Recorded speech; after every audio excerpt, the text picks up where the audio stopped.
فليتق الله فيهم. لا يتكلم أحد بموت رسول الله إلا ضربته. جئتك أؤمن بالله وبرسوله وبما جئت به فقد أعذرت إليكم وأعذرتموني.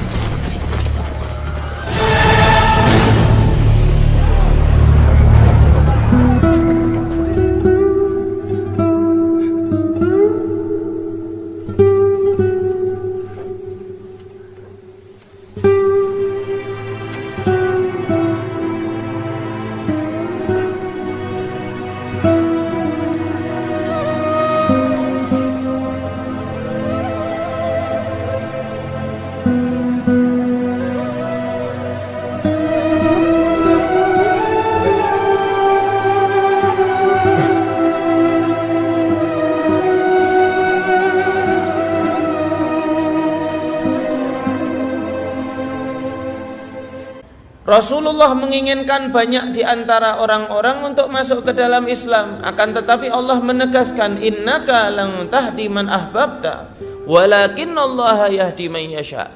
Sesungguhnya engkau tidak bisa menjadi cikal bakal hidayah bagi siapapun yang engkau inginkan, akan tetapi petunjuk walakinnallah, akan tetapi Allah lah yang memberikan petunjuk kepada siapapun yang Allah inginkan.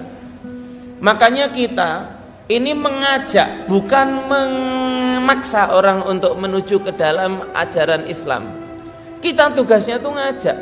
Dan kalau ngajak kita berhasil, kita kembalikan itu bukan saya, itu Allah yang memberikan. Subhanallah.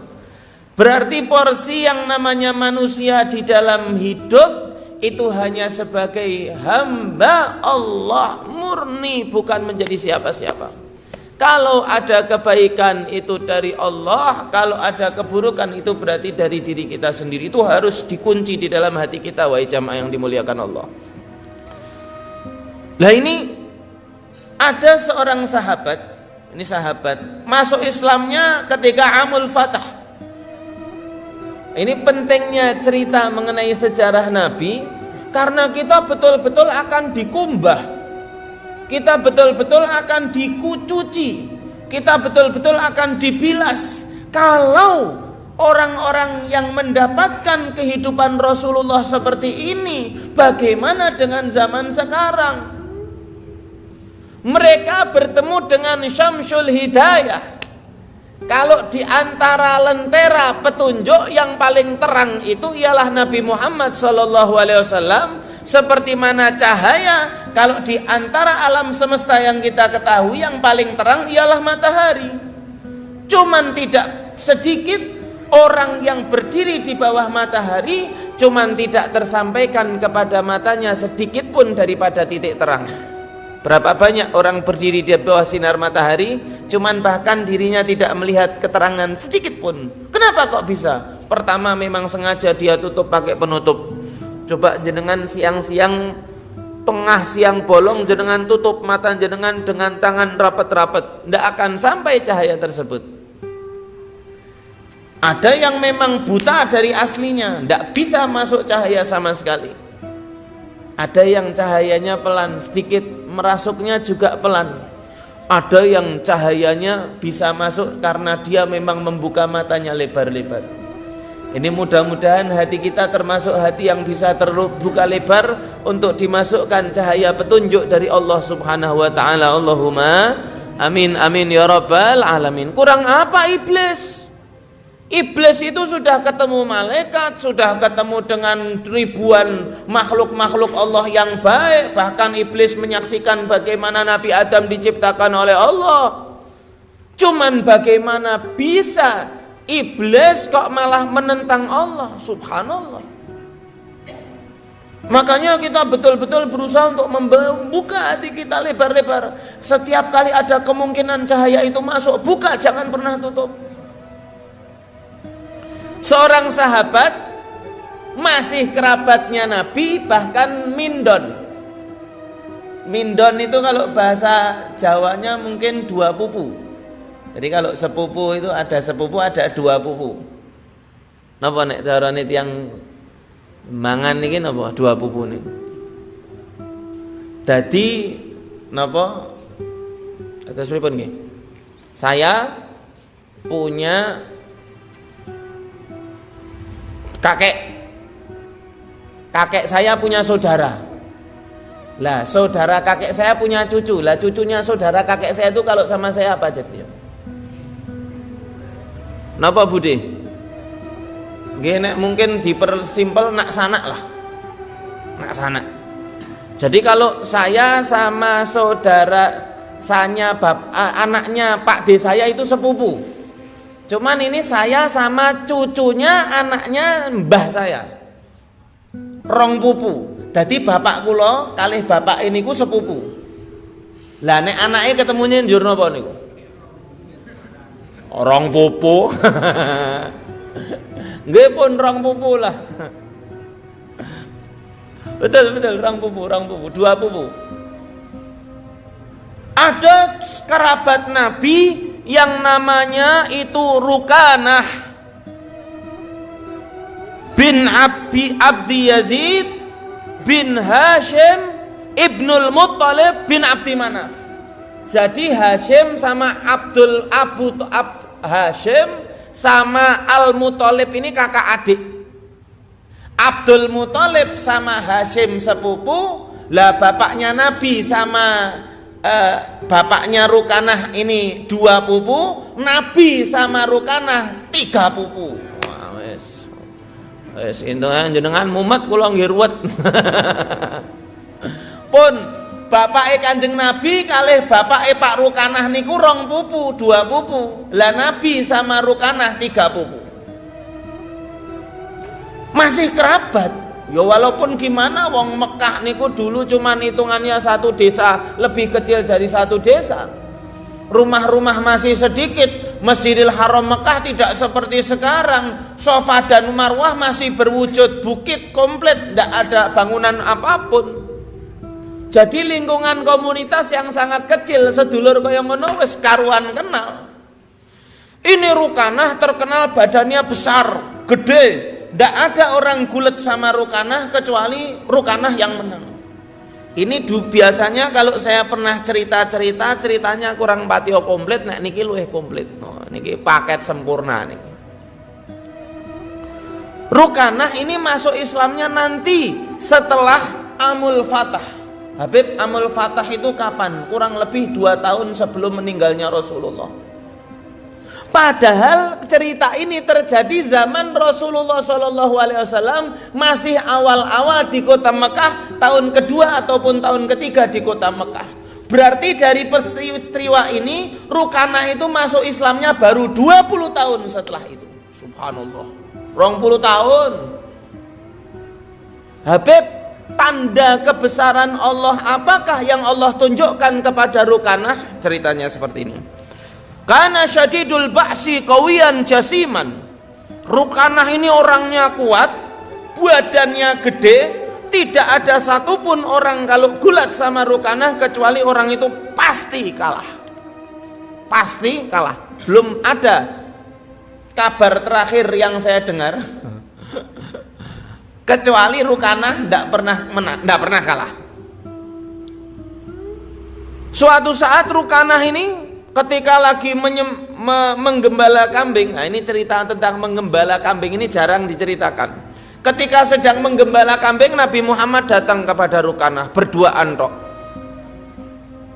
Jadi posisi bukan di arena gulat, posisi di padang pasir tempat Rukanah sedang menggembala kambing. Ketika didatangi oleh Rasulullah, Rukanah langsung mengatakan kepada Rasulullah, "Kamu yang mencaci maki Tuhan kami, berani-beraninya kamu mendatangi saya kemari.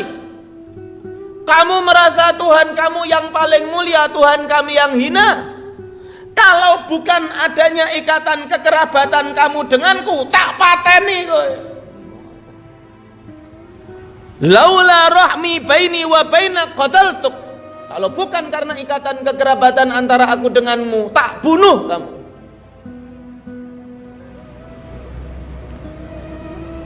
Cuman saya ndak mau langsung bunuh. Wis ngene wae. Mana di basa ning kitab ora ono ngene wae, ra ono ning ngene wae. Kamu panggillah Tuhanmu, aku panggil Tuhanku. Gulat. Kalau misalkan kamu menang berarti kamu ditolong oleh Tuhanmu, kalau aku yang menang berarti Tuhanku menolong aku. Dadi urusane mbok atep awak dhewe gulat iki dudu kowe karo aku. Tuhane dhewe sing ngira, sing nyurung. Sapa sing menang? Sapa sing bener?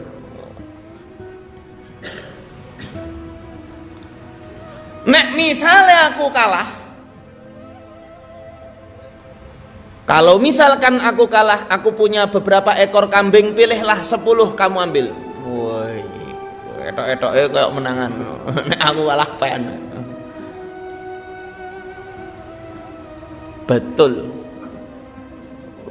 Kalih-kalih nggih nek cara bayangan kula sadurunge gulet ndonga. Kono nganggo Lat wal Uzza, junjungan kita baginda agung Nabi besar Muhammad sallallahu alaihi wasallam berdoa kepada Allah Subhanahu wa taala. Sudah siap? Siap. Nah, kalau mulai sudah siap ini cerita yang sudah sangat familiar diceritakan.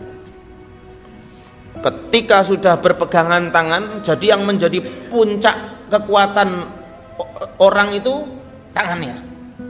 Tangan sama bahu. Kalau misalkan walah deprok, langsung terbanting, tangannya kuat.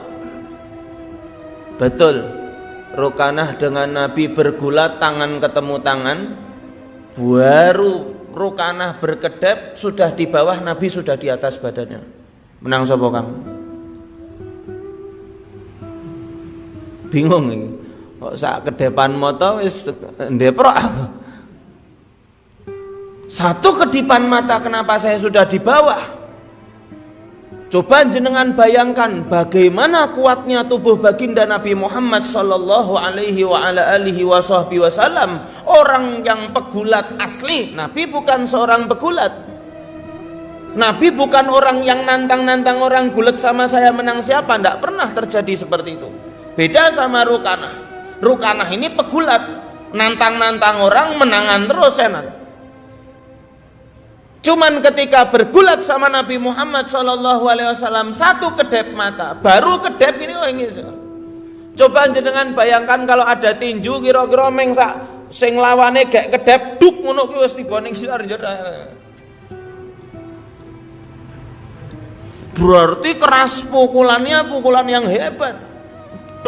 Langsung deprok TKO. Apa yang terjadi? Rukanah bilang, "Weh, ndak aci ini, ndak aci yo. Ora iso, mosok kedepan moto aku wis tiba ping pindho." Diulang sampai 3 kali.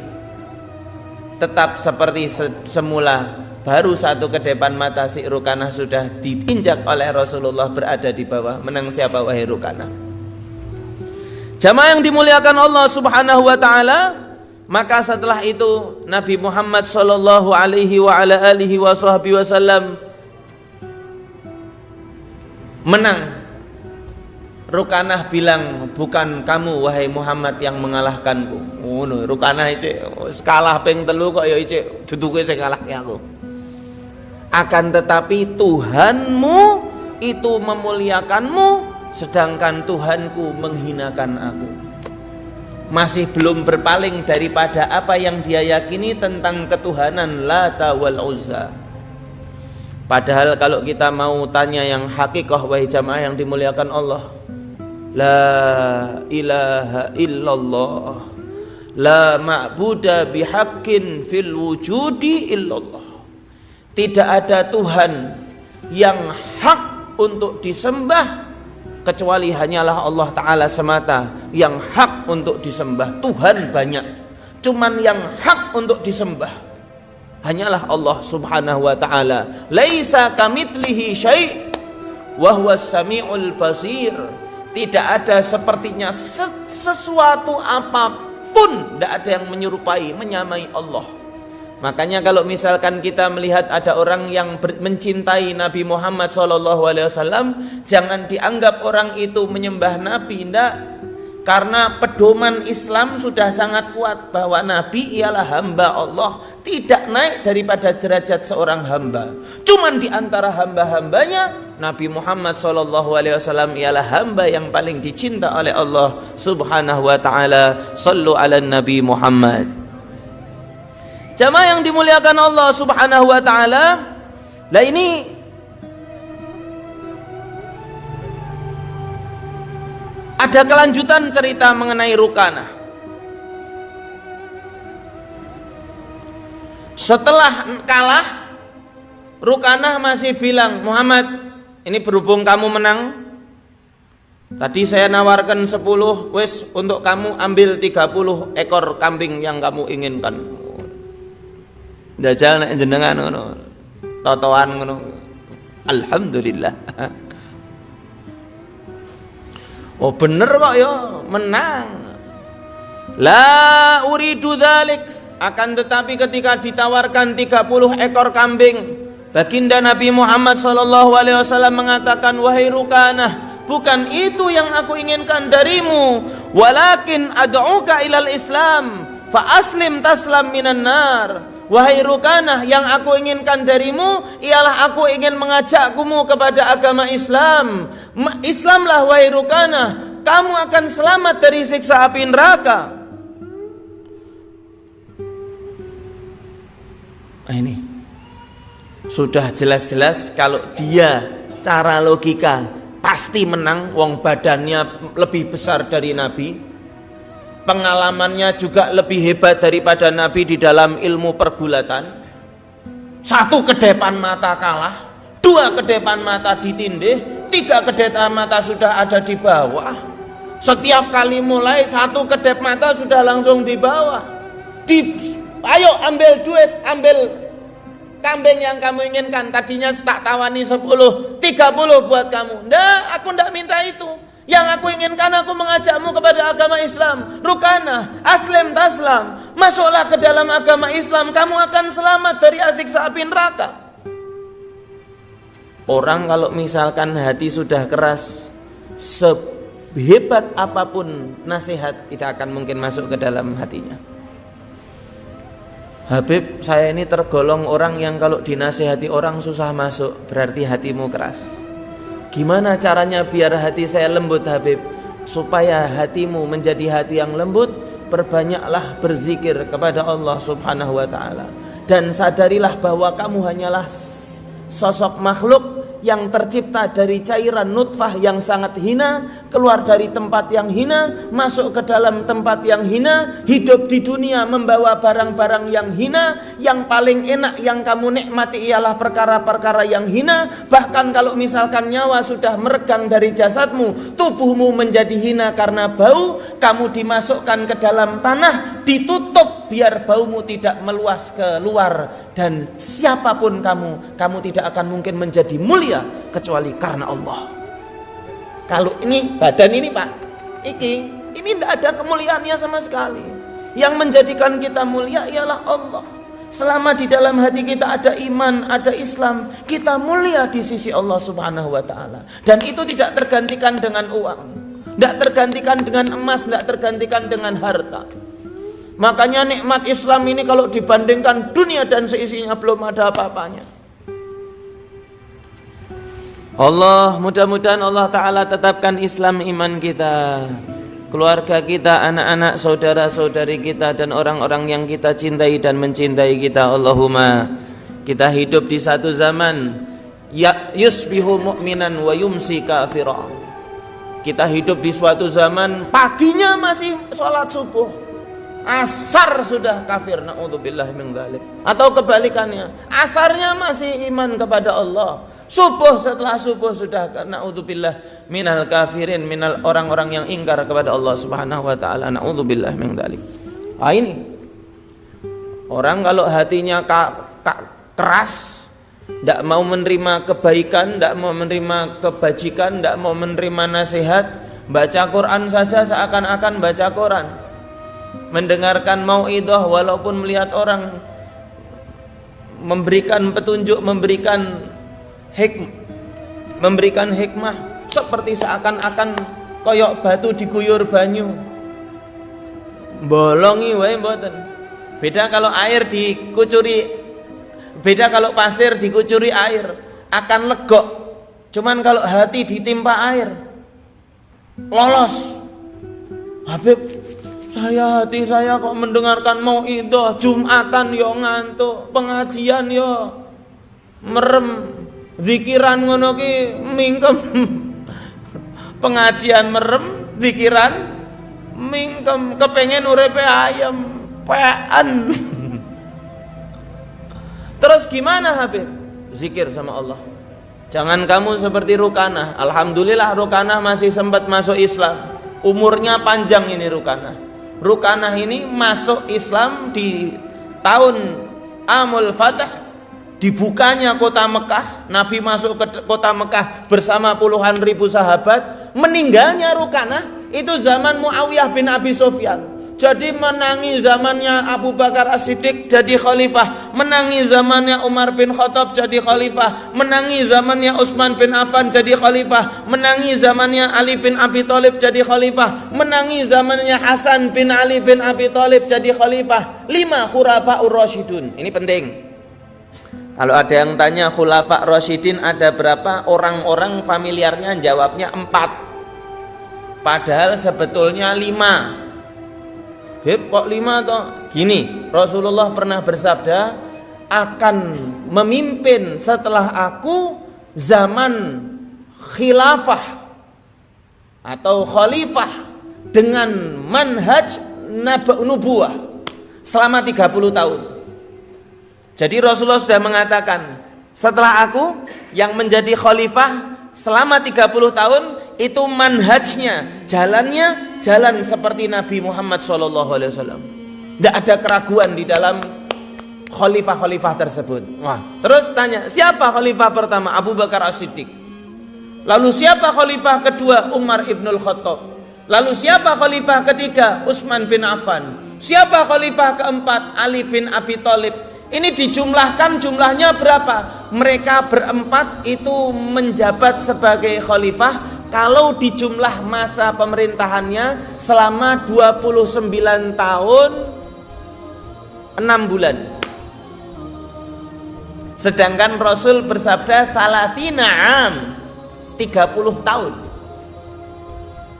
Berarti iki kok ijek kurang 6 sasi. Njur sing ngumpliti sapa? Ternyata Hasan bin Ali bin Abi Thalib resmi menjadi seorang khalifah selama 6 bulan. Berarti jumlah khulafaur rasyidun itu bukan 4, cuman 5, sesuai dengan hadis Rasulullah SAW. Ini banyak yang orang tidak tahu.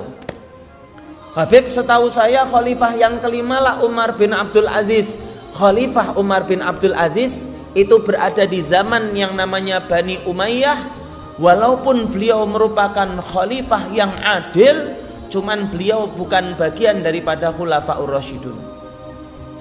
Karena khulafaur rasyidun 30 tahun estafet, lanjut. Umar bin Abdul Aziz nanti setelah Muawiyah, Yazid bin Muawiyah, setelah Yazid bin Muawiyah, Marwan ibnul Hakam, setelah Marwan ibnul Hakam, Abdul Malik ibnul Hakam, setelah Abdul Malik ibnul Hakam, Al-Aqil, Abdul Aziz ibnul Hakam, setelah Abdul Hakim ibnul Hakam, baru nanti putra-putra Abdul Malik, baru Umar bin Abdul Aziz. Iki janjane mudeng napa mboten? Kula yakin ra mudeng ora apa-apa.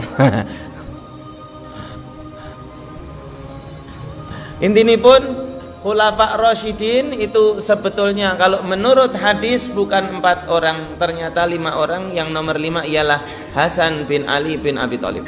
Jamaah yang dimuliakan Allah, hati kalau sudah keras tidak mau menerima kebaikan, dinasehati seperti apa, tahu yang benar yang mana, tetap tidak mau menerima. Oh, hatimu keras. Hatimu keras. Dan hati yang keras tidak ada baiknya sama sekali. Kalau hati yang baik itu cepat menerima. Alladzina yastami'unal qaula fayattabi'una ahsanah.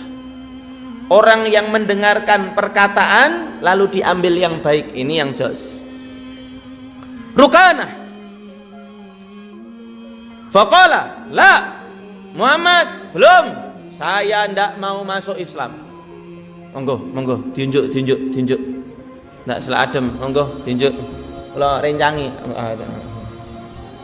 Monggo Mas. Niki wonten roti bakar napa? Monggo. Yang memang sudah ambil geser kanan kiri makanannya. Kula ningali ana siji loro sing mlirik-mlirik ora tekan kene iki piringe.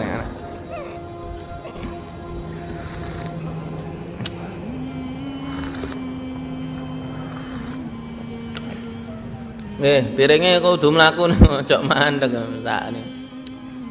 Ndak. Saya tidak mau beriman Muhammad kecuali engkau menunjukkan kepada saya tanda bahwa apa yang engkau katakan ialah hak. La illa anturiani ayah. Tidak Muhammad, saya tidak mau beriman sama kamu sebelum kau tunjukkan tanda kebesaran Allah, tanda kalau kamu itu benar. Faqala lahu in araituka ayatan taslam. Kalau aku memperlihatkan kepadamu tanda bahwa aku ialah benar utusan Allah, apakah kamu masuk Islam? Kalam rijal.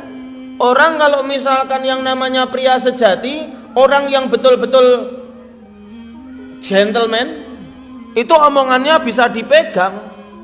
Ora kok peng janji-janji tok bar dadi. Jangan khawatir, nanti kalau saya jadi akan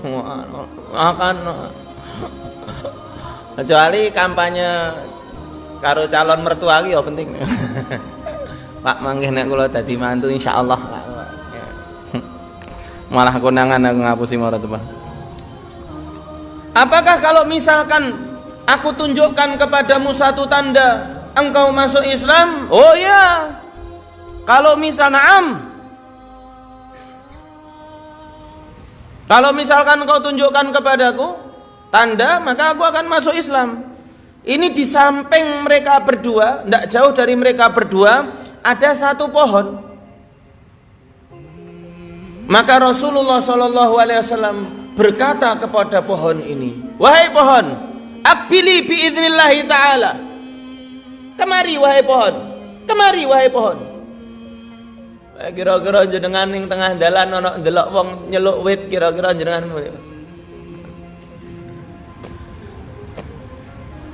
wit kok diceluk. Ini kalau akal logika seorang manusia, Rukanah ketika Nabi memanggil pohon, Rukanah pasti mengatakan, tidak mungkin pohon bisa mendatangimu Muhammad, kok kamu panggil? Akan tetapi apa yang terjadi? Fangsyaqqatil ard. Maka yang namanya bumi terbelah menjadi dua. Wa aqbala nisfuha hatta kana baina yadayhi Rasulullah sallallahu alaihi wasallam wa yaday Rukanah. Ini yang namanya bumi terbelah menjadi dua, pohonnya terbelah menjadi dua pula. Separohnya mendatangi Rasulullah. Mlakune piye kula ora dong. Niku nganggo oyote mlaku apa piye, sing penting bumine kesigar, sakwite kesigar. Sigarane niku separuh daripada separuh pohon itu datang mendatangi Rasulullah sallallahu alaihi wasallam. Allah. Sampai separuh pohon itu mendatangi Nabi dan mendatangi Rukanah. Ada di sisi berdua. Araitani amran aziman famurhu faltarja. Muhammad, kamu sudah menunjukkan kepadaku suatu perkara yang sangat hebat. Cuman aku masih minta satu kali lagi. Apa Rukanah? Suruh ini pohon kembali ke tempatnya. Faqala in amartuha faraja'at taslam. Kalau misalkan aku perintahkan pohon ini kembali tempatnya, terus kembali, apakah kamu mau beriman? Yang dikejar bukannya apa-apa, yang dikejar kamu masuk Islam ayo. Sudah aku tunjukkan bukti-bukti kalau aku memang utusan Allah. Seharusnya kamu logikanya menang, kamu kalah dari aku. Logikanya pohon ini tidak bisa jalan, ini ternyata berjalan kemari. Logikanya sudah jalan pun tidak balik lagi. Ini kalau misalkan balik, kamu masuk Islam. Perjuangan Rasulullah untuk mengajak kepada Islam seperti ini, Pak. Ora kok mengejak pisan pindho luweh. Sing mengko mlebu neraka lak ya kowe. Syukur. Mutiar. Apokmu kabuan. Ini bukan perkataan orang-orang yang memiliki manhaj hidayah. Orang yang memiliki manhaj hidayah sampai kapanpun berusaha agar orang yang dihadapannya masuk ke dalam surga, selamat. Seperti saya teringat cerita waktu di Sabtosari, saya ceritakan ini kepada jamaah malam Senin Sabtosari. Imam Syafi'i radhiyallahu taala anhu, ini penting bagi jamaah yang dimuliakan Allah. Imam Syafi'i ini kok barangnya dicopet. Imam Syafi'i ini cerdas. Copet kok ngecopet Imam Syafi'i, ya subhanallah. Dadi nek misale jenengan kecopetan barang niku jenengan ya maklum, kok jenengan Imam Syafi'i wae dicopet wong. Ketika dicopet orang, Imam Syafi'i mengejar. Copetnya ini doyak karo Imam Syafi'i. Oh, copet, konangan ya melayu. Cuman beda Imam Syafi'i, beda jenengan. Kalau jenengan ngoyak copet lah, woi, copet, Kang, copet Kang, waduh, berantem ngono, waduh. Cuman kalau Imam Syafi'i mengejar copet bukan untuk menangkapnya, cuman untuk mengatakan, mas, jangan kenceng, kamu lari ndak apa-apa kenceng, cuman saya tak mau akad hibah dulu. Saya mau berikrar kalau barang yang kamu ambil itu saya hibahkan untuk kamu. Bentar. Nah, copetnya tetap melayu. Saya kepengen yang kamu ambil dari saya itu halal untuk kamu, tidak jadi haram lagi. Saya hibahkan barang itu ke kamu, agar dia mendapatkan barang itu, memakannya bukan dalam keadaan haram, dalam keadaan halal. Hebat. Ada seorang sahabat, la'allahu Abdullah bin Mas'ud atau Anas bin Malik, saya masih ragu, kalau tidak salah Abdullah bin Mas'ud. Duitnya dimaling wong, masya Allah.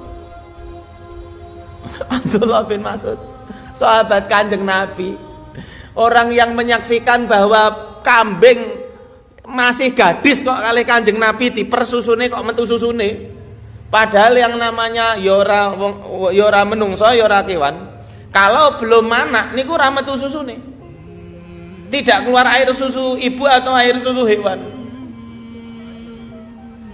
ndak manusia ndak hewan. Jadi kalau misalkan beranak baru keluar air susunya. Cuman kalau belum beranak tidak keluar air susu. Nah, ini Abdullah bin Mas'ud yang menyaksikan kambing yang masih, kambing ini perawan apa gadis ini? Kambing yang masih perawan belum anak sama Rasulullah diperes susunya keluar. Abdullah bin Mas'ud dimaling duitnya. Sahabat dungone mandi. Bahkan yang namanya para sahabat itu derajatnya puluhan ribu di atas para wali. Kalau jenengan tahu Sunan Ampel, Sunan Giri, Sunan Muria, Sunan Bonang, Sunan Gunung Jati, itu yang kita kenal dengan wali Songo yang jumlahnya 9. Ini yang namanya sahabat derajatnya puluhan ribu di atas para wali. Nek ndonga pisan ngono ya der. Sahabat Abdullah bin Mas'ud, orang yang maling uangmu, doakan dong. Ya Allah, langsung berdoa. Ya Allah, kalau memang dia pas maling itu dalam keadaan butuh sekali, Allah, saya halalkan uang saya itu dan mudah-mudahan uang saya menjadi berkah untuknya. Wah, jajal nek jenengan ketemu wong sugih nek dimaling duwite kaya ngene jero. Cok khawatir Bu, nek kepepete maling ning kono wae ra apa-apa, malah ditungake. Abdullah bin Mas'ud, ya Allah, kalau memang dia dalam keadaan butuh mengambil uang saya itu, saya doakan mudah-mudahan berkah dan itu saya halalkan. Cuman kalau dia mengambil uang tanpa kebutuhan, ya Allah, jadikanlah itu dosa terakhir yang dia lakukan. Shallu ala Nabi Muhammad. Monggo kita selalu menjadi orang yang selalu mendoakan baik untuk orang lain. Doa yang baik pasti keluar dari hati yang baik. Cuman kalau mulut yang jahat biasanya keluar dari hati yang jahat. Habib, saya tidak berdoa yang jelek, saya tidak ngomong yang jelek, menggawe status podo baik. Statusmu jelek, hatimu jelek. Statusmu baik, hatimu baik. Komentar jelek kamu balas jelek, berarti kamu juga jelek. Komentar jelek kamu balas baik, berarti kamu itu baik.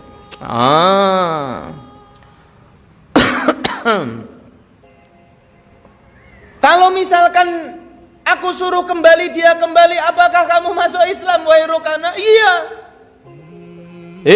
Pohon fa'amaraha faraja'at wa tama'at biqudbaniha wa furu'iha ma'nis fil akhir. Ini separuh pohon yang dateng wes bali gathuk meneh karo separone koyok-koyok ora tahu kebelah. Pohon yang separuh tadi terbelah sudah datang, dikon balik sampai sana, bersambung lagi, nyambung lagi dengan separuhnya, seakan-akan tidak terbelah, samping-sampingnya, cabang-cabangnya, dandanannya.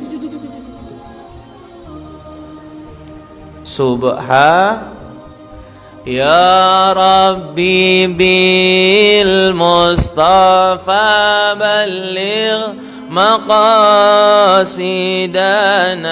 waghfir lana ma madha ya wasi'al karami maulaya salli wa sallim daiman abada ala habibika khairil khalqi kullihim ya mawal habibul ladzi turja syafa'atu li kulli haulin minal awali Jamaah yang dimuliakan Allah Subhanahu wa taala, Habib ini ending ceritanya apakah Rukanah masuk Islam? Ternyata wahai jamaah yang dimuliakan Allah, sudah kembali wahai Rukanah, masuklah kamu ke dalam agama Islam. Maka ternyata yang menyebabkan Rukanah tidak masuk Islam pada saat itu ialah hanya karena gengsi. Berapa banyak orang terhalang dari kebaikan cuman gara-gara gengsi. Iblis tidak mau sujud sama Nabi Adam gara-gara mau mengakui keutamaan orang lain. Apa yang dikatakan Rukamah? Wahai Muhammad, saya tidak mau masuk Islam. Kenapa? Saya takut kalau saya masuk Islam, nanti perempuan-perempuan di kota Mekah akan mengatakan saya, Rukanah takut sama Muhammad makanya masuk Islam. Saya tidak mau orang-orang bilang seperti itu, makanya saya tidak mau masuk Islam. Na'udzubillahi min. Berapa banyak gengsi ini menjadi penghalang kita dari segala macam kebaikan. Jangan Anda seperti Rukanah yang dulu, walaupun Rukanah sudah masuk ke dalam agama Islam, cuman kalau dia ikut perang Badar, ikut perang Uhud, masuk Islam saat itu luar biasa kedudukannya. Mudah-mudahan Allah Ta'ala segera jadikan hati kita hati yang selalu baik insya Allah, yang mau menerima hal-hal yang baik, yang mau mengakui hal-hal yang baik, dan mau menebarkan kebaikan-kebaikan. Allahumma amin amin ya rabbal alamin. Rabbana atina fid dunya hasanah wa fil akhirati hasanah wa qina adzabannar. Wa sallallahu ala sayyidina Muhammadin wa ala alihi wa sahbihi wa sallam. Walhamdulillahi rabbil alamin. Al-Fatihah.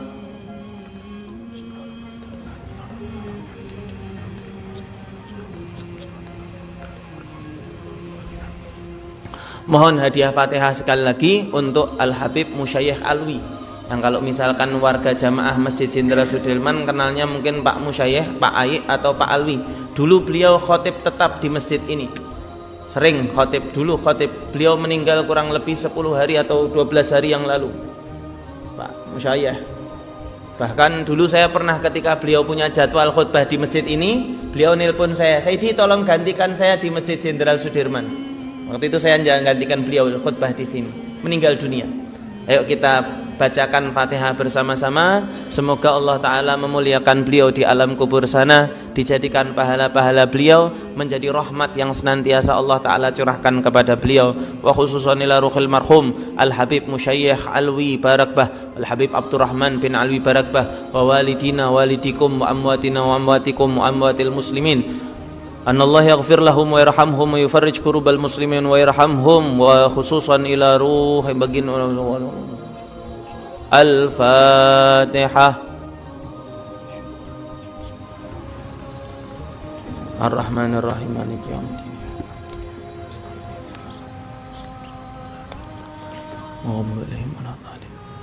Jamaah yang dimuliakan Allah Ta'ala, apabila ada salah ataupun kurang dalam penyampaian, tindak tanduk, tutur kata dan lain-lain, saya mohon maaf yang sebesar-besarnya. Akhirul kalam, hadanallahu wa iyyakum ajma'in. Assalamualaikum warahmatullahi wabarakatuh.